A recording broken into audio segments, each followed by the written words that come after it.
Hello and welcome to Sports This Morning. I'm Cecilia Morgan. I am Taya Salam. It's great to have you join us again. All right, we'll get started. We'll start the show with what happened at the CAF Confederation Cup, where you have Enyimba. Cyril Olisema was the one who scored a 59th minute goal, and that was all they needed to have that 1-0 advantage over Rivers United that were promised 20 million naira for an away win. Well, but it just didn't happen. Yeah, it didn't pan out that way. Very slim advantage for Enyimba. This tie is by no means over at all. Rivers United will go into the second leg confident that they can overturn it and advance into the group stage of the CAF Confederation Cup. Right. Also on the show, this time let's go to England, where it was the Josh Maja show yesterday for Fulham as they defeated Everton by 2-0. Cecilia first starts, couple of goals. Of course, 2 goals, not bad at all. I mean, he's showing everyone what he's capable of all the way from Bordeaux. And you get the first person I messaged to Better. Yeah, I was even anticipating what if it's the guest on the show today to know that, yes, this guy's got something cooking. All right, so on the program, we'll go to Lakers. Of course, their winning run has been snapped by, of course, no other than the Denver Nuggets. Nikola Jokic, the man beside LeBron James, was the one who had the triple-double on the night, 23 points, 16 rebounds, and 10 assists. And that was enough for them to blow out the Lakers 122 and 105. But the sad thing about this particular result is that they did not just lose, they also lost, well, AD. Anthony Davis. Yeah, so the loss has come at a very, very big cost. Hopefully, AD is not out for too long. But for the Joker, 6th triple-double of the season. Our guy is no joke at all. He's not at all. He's definitely a serious player. He's a serious guy, right? All right, let's go through all the games in the NBA that were played last night and early this morning. We have all the results for you, starting off with the Celtics losing against the Washington Wizards. Was another rare win for Washington. Bradley Beal was a star, of course, 35 points in that 104-91 victory over the Boston Celtics. The Timberwolves defeated the Toronto Raptors 116-112. They were able to end their 4-game losing streak in that particular matchup. The Pelicans. Sorry?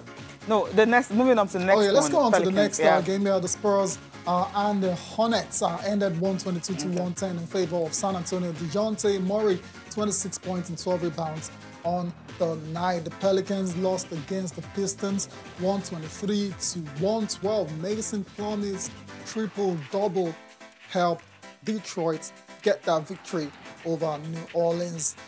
The Dallas Mavericks and the Blazers, very exciting games. Cecilia, 121-118 in favor of Portland, and it was Damian Lillard hitting the tie-breaking 3-pointer in the final minutes of that game to help them get that very good victory. Let's move on to the Bucks and the Thunder. It was 114-109 in favor of OKC, overcoming Giannis Antetokounmpo's triple-double on the night. 43-21. Yes. Oh, boy.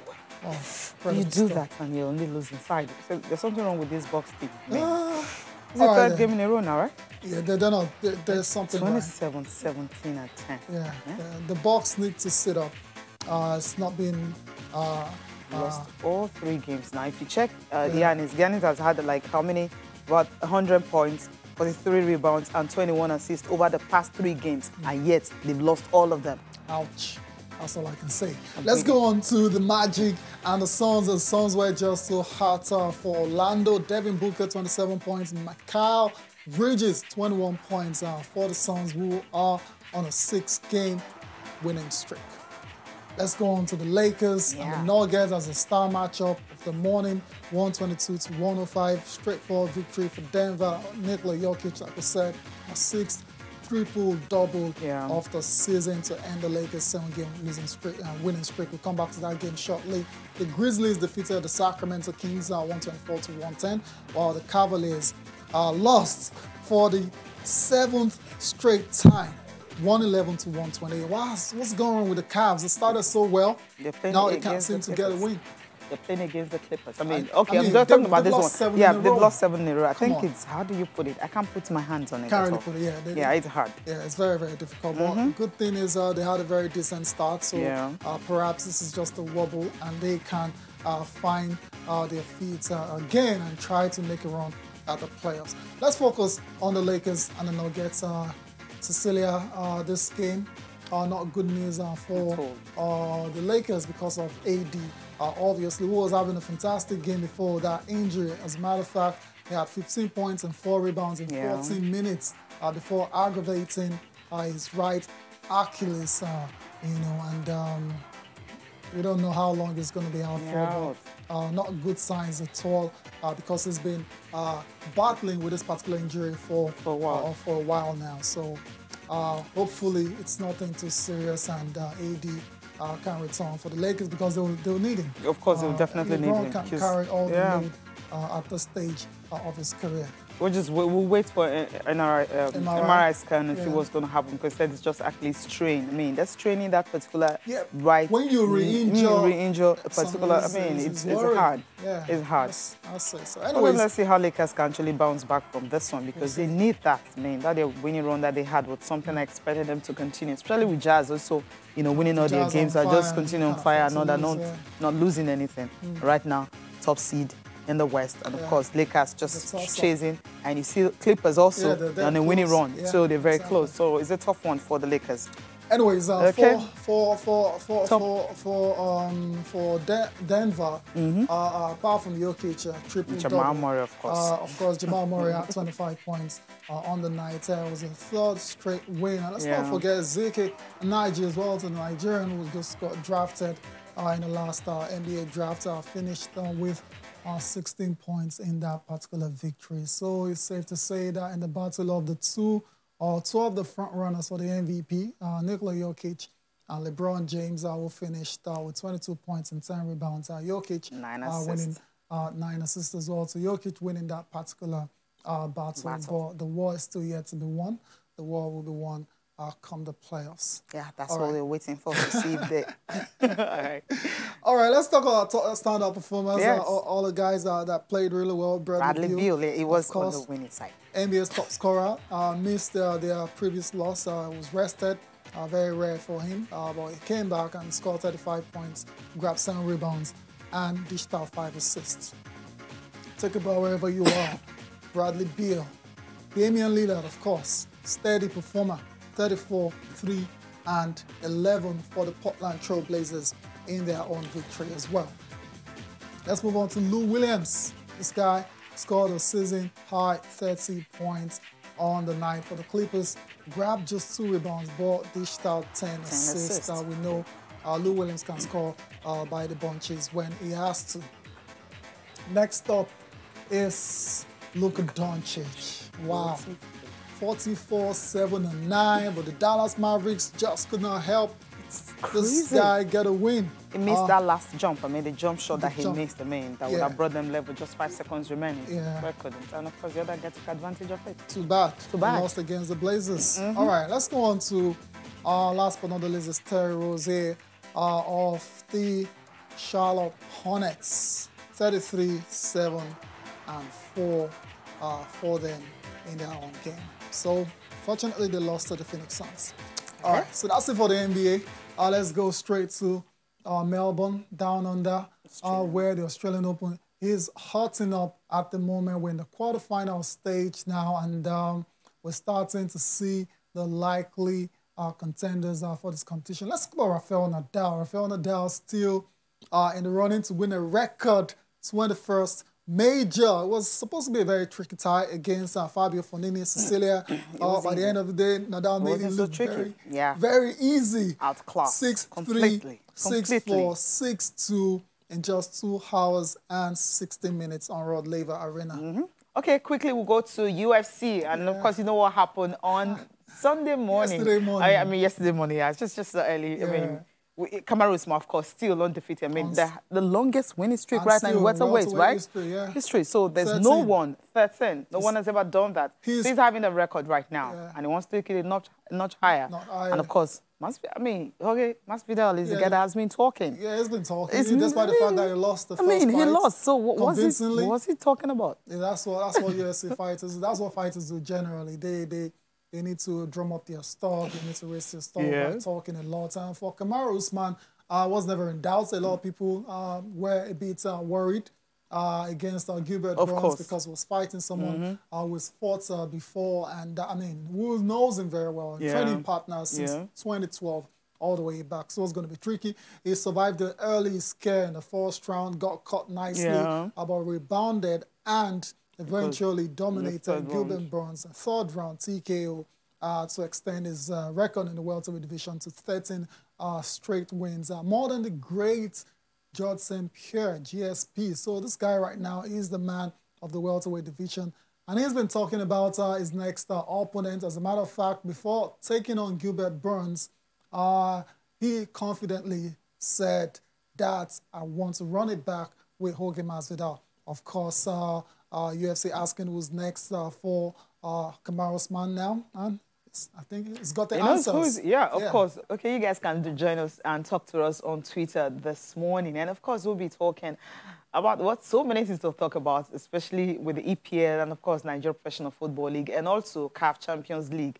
Everyone expected, well, Rivers United because of the boost that was given to them and their recent run in the league to kind of try and get something out from Abba, but somehow it just didn't happen. Enyimba 59-minute goal from Olisama Cyril, and that was all. They just 59th minute, and that was all. They couldn't. Rivers United couldn't even score, especially after when you have, well, their main man that has scored 3 goals in his last games. I'm talking about Tosin Amoyele. He was sent off 75th minute, but Rivers couldn't take advantage of that. So tell us about what happened at the CAF Confederations Cup. If you think Rivers will go home in Port Harcourt and beat Enyimba and get into the group stage. And also English Premier League United drop points again away from home. Although they are 19-game unbeaten run away from home, but then if you're dropping points, I mean, winning the league is going to be difficult. Are they still in that race? They were never in the race. About that. That was what Ole Gunnar Solskjaer said, that they're not in the race. But some of the players were optimistic that they can actually nick that one off. And of course, the Australian Open, Halep and Serena, who is going to nick that. So tell us about that too. We have a guest in the studio. The last time we saw her was, 2020, right? Okay, Adeze Michael. Good morning. It's good to have you join us. Good morning, Cecilia. It's great to have you back. Feels good to be. I'm excited. Happy New Year. Yeah, I'm excited. Yeah, you're back. Really good. So we'll be having you off. Thank you. Yeah, sure. 100. Anyways, Adeze, before you joined us, we were talking about Kamaru Usman. Yeah. You know, making Nigeria proud again. First African to win a UFC title. And remember 2017 when he was on the show, Cecilia. Right here, woke up very early to talk to us. It sounded very confident that he was going to get that title. Always confident. Now he's gotten the title, he's defended it 3 times. Always confident. There's something about him. He walks the talk. Yeah. Pre-conference, he tells you, I'm going to beat you silly. At the end of the day, he beats. But I think he's had this incredible record in the UFC. I mean, he was born to do this. Let me put it that way. He knows how to do it. He's got now almost unbeaten. I've been one loss, 19 fights. Yeah. So if you're looking at the professional fights now, I mean, just looking at only the welterweight division, I mean, there's no loss in that one. Yeah, no loss in the UFC. So well, I think I'll have to look at it from the Nigerian angle. I mean, we have these Nigerians that are making us proud, putting Nigeria, in the right map for the whole world to see that we've got talent, despite every other thing that happens there. So I think some good stuff for Kamaru. Yeah. All right, then let's run it back. Kamaru Usman versus Jorge Masvidal 2, and we'll see who comes out on top in that particular one. The first fight, a lot of excuses are being thrown around. Masvidal taking the fight at short notice because Gilbert Burns pulled out after testing positive for COVID-19. But Kamaru wants to settle the once and for all. Okay, I'm just saying. There's no more excuses now. Get your full training camp and I'll still beat you. That's the point Kamaru's because it's different based when he's inside the cage. Yeah. Okay, we'll leave that and come home. I mean, what's happening at home is all about the National Sport Festival. We know the story, the postponements and all that. I mean, athletes are tired. some sports administrators are tired, and some are even saying, come on, just cancel it. I mean, is it going to clash with the Olympics? Now there's actually a date, April, right? But then there is no particular date in that April. There's a month. There is no dates, right? Okay, that's what it feels like right now. So our producer Irene put up this report for us to really understand what's happening with the National Sports Festival. Across some states, preparations were in top gear. Athletes getting in shape with the intention of competing in the 20th National Sports Festival that was to come up on February the 14th. On January the 26th, barely a week to the Games, the host state raises fresh concerns. And since March last year, you know the financial state of most states, most subnationals, and the country. So I guess these are all the things we need to balance. For us as a state, we are willing and ready to host, but we do not have the funds at this point in time to host.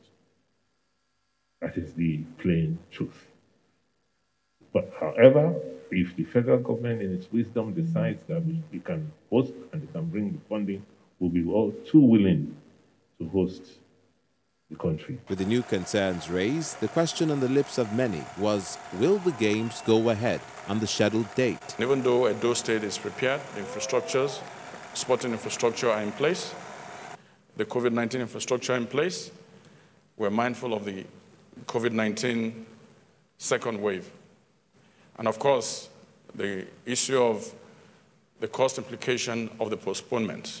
So it's been decided that the sports festival will still hold, but no longer starts this 14th of February. A futuristic date in April will be announced. The constant postponement is now a worry to athletes. To be honest, it has not been easy because of the regular changing of the dates here and there. So it's kind of making the training like there is some kind of inconsistency in the game. Yeah, it has not been easy because I remember when we started afresh, the stadium was not open. So we had to train on the road for a lot of discouragement and a lot of circumstances came our way. Despite the disappointment from the athletes, there are some assurances. We are going to be hosting this tournament when we needed it most to help to shaping our athletes for the Tokyo Olympics. So for us, it's more like a national assignment to help the country to shaping its athletes. No dates have been chosen for the festival in April. It's however hopeful that this time around, the athletes can get to compete in the multi-sports event. Yeah, of course, he's saying that, look, it's going to hold, but then it's going to help maybe sharpen the athletes, right? Yeah, right. For the Olympics. And I'm like, how many of those athletes are actually going for the Olympics? Exactly. I mean, how many of the athletes that will be taking part at the National Sports Festival are going for the Olympics? Because we know most of our foreign athletes that are going for the Olympics will not participate. I mean, they can't come and go back to wherever they are and quarantine for 14 days and all that because this is February, so you can't say by April the COVID will be out and all that to go away. I mean, we can predict that. So it's going to be a whole lot. But then, what do you think? Should they cancel? Should we continue? Should we just hold? Or keep postponing? Keep postponing or what? Must we have it in 2021? I mean, it's not a must. Like, if it's not working this year, how about next year? There's 2022. Yes, some of the athletes, the younger ones, maybe it has taken up the opportunity for them to show themselves this year. But keep training next year, you show yourself. But those state governments say, we don't have money. So what you going to do? They're waiting for the money from the... You think, what do you think is the main reason for this postponement for the fourth time? Well, I think Sunday Diary has talked about COVID and all that, but we know that sports is back everywhere in the world, football, whatever it is. In fact, the Olympics is going to be up in the next couple of months, and they say they want to go ahead with it. So why can't we have our own? But if they're not ready, then we can move it. Yeah, so there are other reasons apart from COVID, that's what you're trying to say?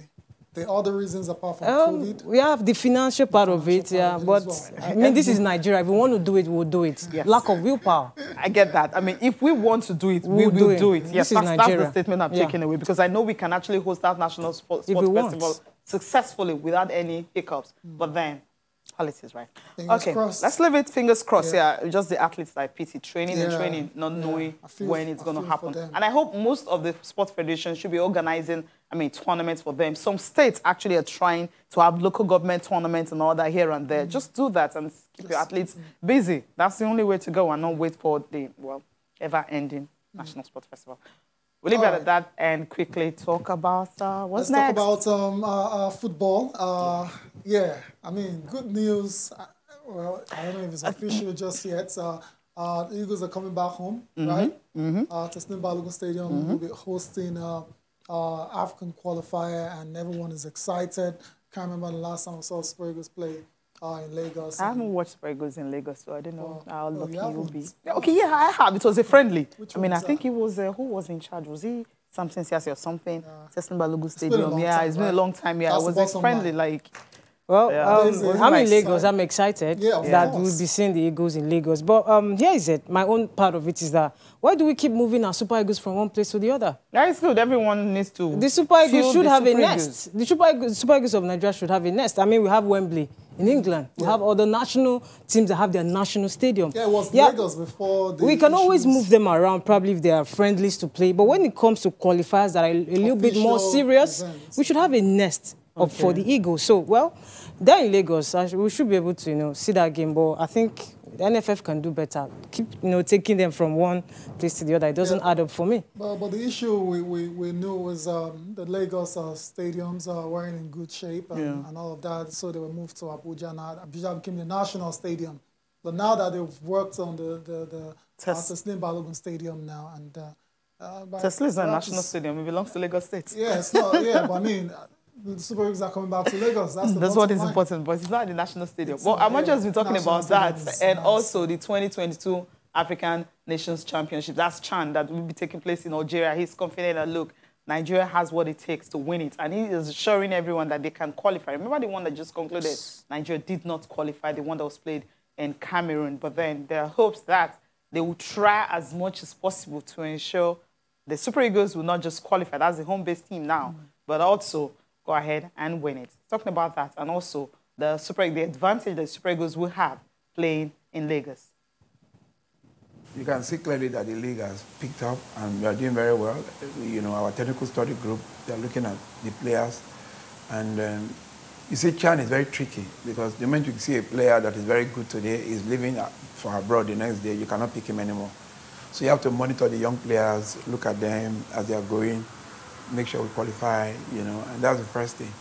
So, and like I said, we take responsibility, but we work religiously, assiduously, and prayerfully in ensuring that we qualify for Algeria. We want to be there. You remember the last edition before this one, we were the runners-up, so we want to win that tournament.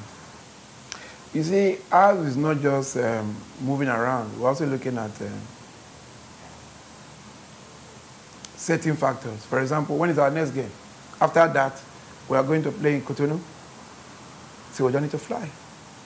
So we come into Lagos, we play the game in Lagos, we go by road to Cotonou, our neighbors. Because even from the hotel to the airport is half of the distance from the hotel to Cotonou. So why do you need to fly? So that's one of the reasons why we have to come to Lagos. Lagos is home. I started watching the Super Eagles there ages ago. Watch Lagos. So and the ministry, they are doing very well, trying to get the two national stadia to life. So after Teslim Balogun, we might just move to either Abuja National Stadium or move to for the World Cup qualifiers against Cape Verde, against Liberia, and the Central African Republic. Yeah, it's a big advantage, easier for the Super Eagles of Nigeria because they play in Benin Republic. Once they finish playing in Lesotho, right here in Lagos, so it's to be easier for them to just, a road trip to next place, Cotonou, and easier, according to him, road trip to Cotonou and play the next game. So it's a big advantage for the Super Eagles of Nigeria. Where the players wants to travel by road, but it's really not far, but then traffic, Lagos. Okay. What do you think? Well, I think for a big brand like the Eagles, I don't think road trip from one country to the other makes sense. No matter the distance, even if it's a 3 hours road trip. Why don't you fly these guys It's not for 3 hours. Like, to continue is like 1 hour. I mean, like, not naturally. I mean, without the usual traffic. I mean, 1 hour, an hour, you'll be there. But we know Lagos. Okay. Yeah. All right. Then let's go. Let's quickly come back to the NPFL match day. 10 games played yesterday. Of course, other games will be played later today. Well, let's give you the results of the games that were played yesterday. Some very interesting results to talk about. Nasarawa United are returning to winning ways with a 2-1 win over Akwa United. Adamawa and FC Fianyuba played out a 1-1 draw. Good points on the road for FC Fianyuba. Katsina United 1-0 over Jigawa Stars. Same scoreline between Kano Pillars and MFM. 1-0. MFM, they've got serious issues right now with their coaching situation that no one really knows what's going on. So Adeze, just going to get your thoughts. Rivers United, Kwara United, the most convincing win of the match day 10. 3-0 over Dakar. We saw finally the debut for Lucas Alves. That's the Brazilian who's been on the team. A lot of people have been wondering what's going on with that guy. Yeah, we're waiting for him to at least suit up and play few minutes. About 5 minutes. Goalless between Wicked Tourist and Sunshine Stars. Adeze, which of these games gets you really talking? It has to be Kwara United. I don't know what is working for them this season. Coach Abdullahi before is doing something incredible with these guys. Match day 1, they went to play 2. They got all 3 points. They came to Lagos. They snatched a point from MFM. They got a point away from home from Jigawa Golden Stars. I mean, Sunshine Stars. I mean, they've just been incredible on the road. And, of course, very, very solid at home. They score goals for fun and also defend very well. Look at where they are on the log. I'm not really surprised. Dela Yenugba probably inspiring them. Jide Fato Kun, a lot of other good players they have in their ranks. And just before the big boys of the league starts, getting a lot of points, they would have, gone far. But it's pertinent and important they really continue this impressive run of form because it gets to a time where probably they'll get tired and a little bit distracted. By then, they would have done something nice for themselves. Yeah, 21 points from 10 games. They're top of the log at the moment. Of course, there are other games that will be played today as well. So these 2 games will be shown on TV. 2 games you can watch on the platform, PFL TV, as well as on cable as well. 2 exciting matchups to look forward to. Cecilia, definitely, I can't wait for that one because Abia Warriors and Rangers International. That will be live on TV. And, of course, you also have the game between Plateau United and Rivers United, more like a doubleheader. Yeah, same place. So one is 2 p.m., of course, Nigerian time, and the other one is 4 p.m. And so you can get to watch all these games live on NPFL.tv and also on NTA.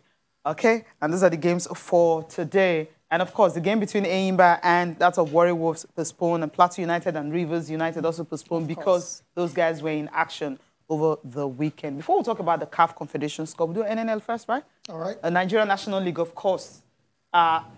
Is according to everyone, most Nigerians, they said it's the most important league. And it finally kicked off. The 2020-2021 season finally started this weekend. Started on Saturday. There are lots and lots of games. I mean, when you have the B1, the A1, the A2 and all that, the Southern Conference and Northern Conference. Well, let's just see how many we can go through this morning. We start with Group A1. And in Group A1, you have Economic Warriors, of course, got it by that one. The EFCC and Taraba FC ended 2-2. Rara FC and Gombe, that also ended a 2-2 draw. Sokoto United and Aklosendi International, it was 1-0. And Oya Sports and Greenberry, it was 2-1. And NAF FC and Mighty Jets, that ended 1-1. And we go to the games that were played. That's the games that were played on Sunday. Then we go to Group A2, Saturday's game. Niger Tornadoes and, of course, that was a walkover because the home team did not show up. They were not there. I mean, they were at their home ground in Katsina. They did not come out to play. And so it was a walkover for Zamfara. We're just starting the league, right? Okay. Niger Tornadoes and GS Shekari 4-0. Road Safety ABS, Maiduguri, DMD and Kogi, it was 1-0. Kebbi and Yobe Desert Stars, it was also 1-0. We'll move to the Southern Conference. Southern Conference go round and Oshun 1-0. Stationary Stores and Giant Brillers of Enugu, it was 1-0. And Delta Force and Vendresa. Vendresa, the team of the moment, well, they got a goalless draw. 3SC and Calabar Rovers, it was also another draw. And Dynamite and Ekiti, you have Nilayo and Inewi. It was 2-1 in favor of Nile. Of course, Benin Insurance were not in action. They got the bye. And, of course, 3SC also winning their game at home against Calabar Rovers. Those are the two things everyone is actually looking at. Raymond Stars and Godowski FC, 5-0. Raymond Stars, they're not smiling at all. Okay, we need to go on a break. When we come, we still have so many results coming up, right? We'll come up talking about the English Premier League. Stay with us.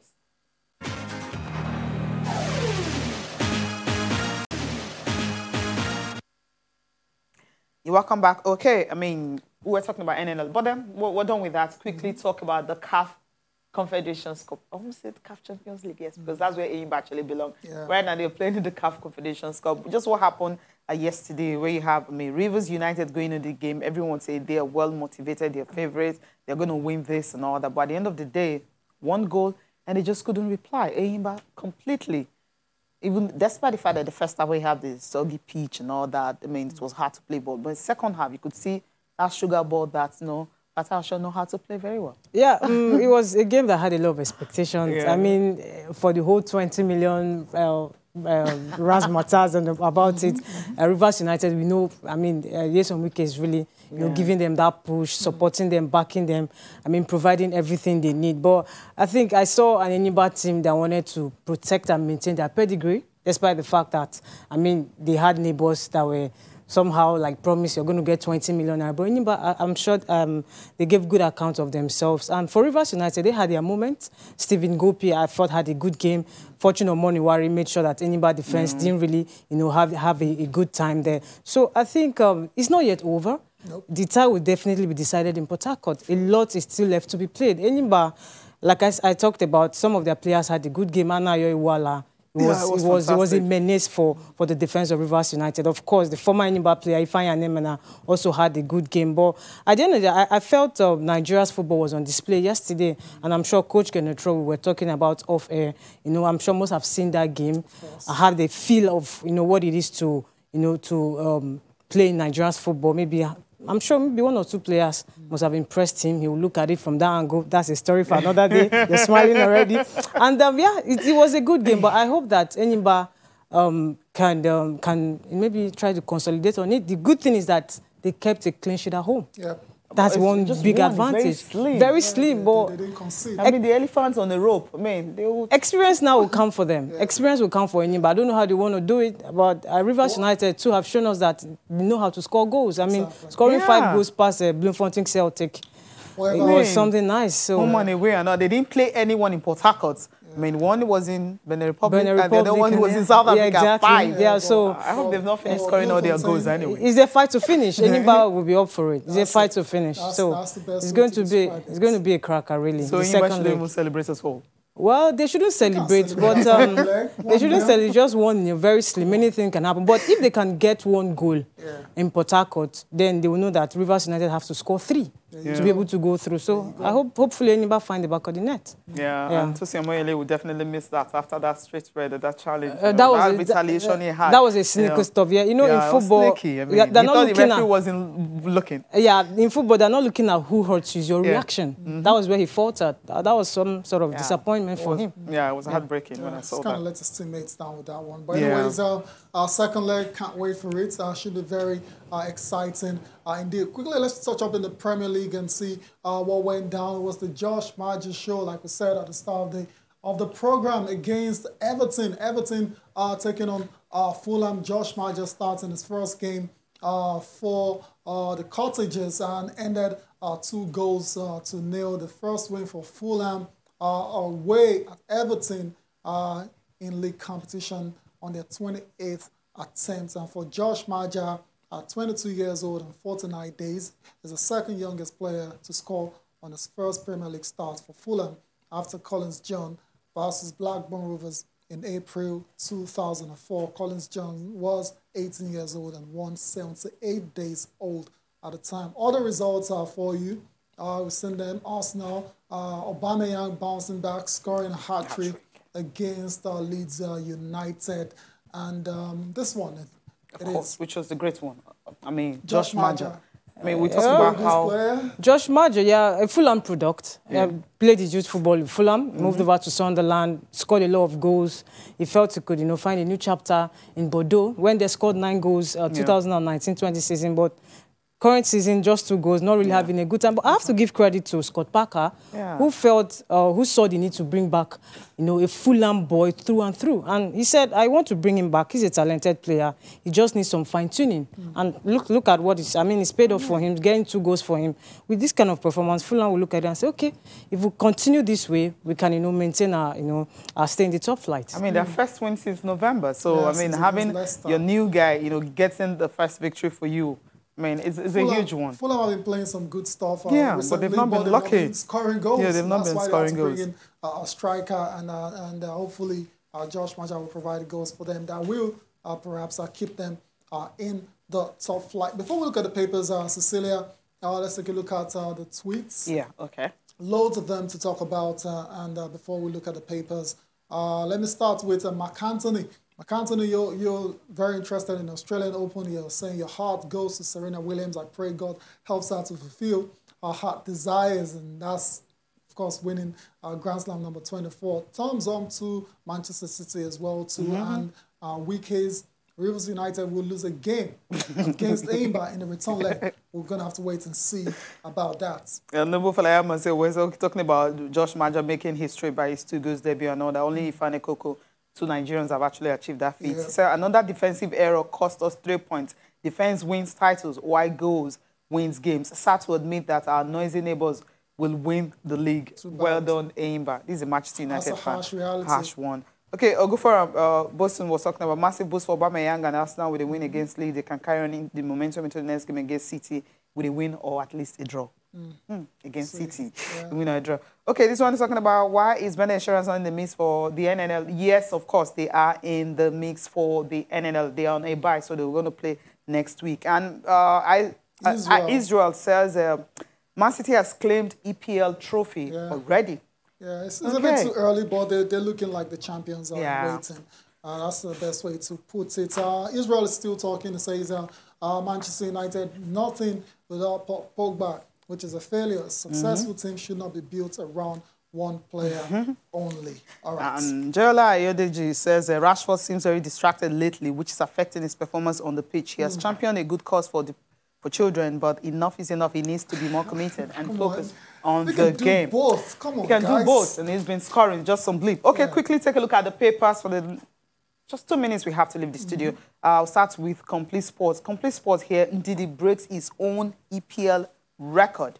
Yeah, that's a good one. Moses Simon ends a 5-month goal drought. Good one. Dominant Shemi Ajayi rated 7/10 versus Man United. He was impressive in that one. Sporting Sun is the next one from me. Messi equals Cristiano Ronaldo's goal scoring record. These guys, I'm tired of talking about them. And he did make 68 touches, 19 ball recoveries and blocks and assists. Of course, he was the MVP actually against Liverpool, that game between Leicester City and Liverpool. Ty, what do you have Let's go to Sporting Life quickly. EPL Sockley's club now, next favorite. Come on, guys. Really? Gonna go. Moses Simon on target for Nons. Oshola wins another trophy with Barcelona. Osimhen meets Ronaldo. Bayern Munich confirmed the capture of Upamecano. Bayern are just looking great, and they're looking like the dominance is going to continue. Six trophies. They've lost 6 games. The best young, or perhaps one of the best young defenders in Europe. Why do they keep selling to them? I don't know. Babe, thank you so much for coming on the program. Always a pleasure to be here. Yeah, hope to see you maybe. Yeah, soon. Sometime. Okay, soon. All right, some other time. All right. Yeah, thank you guys for watching. I'm Cecilia Mogbe. Have a great day. I am Taya Salam. See you again tomorrow.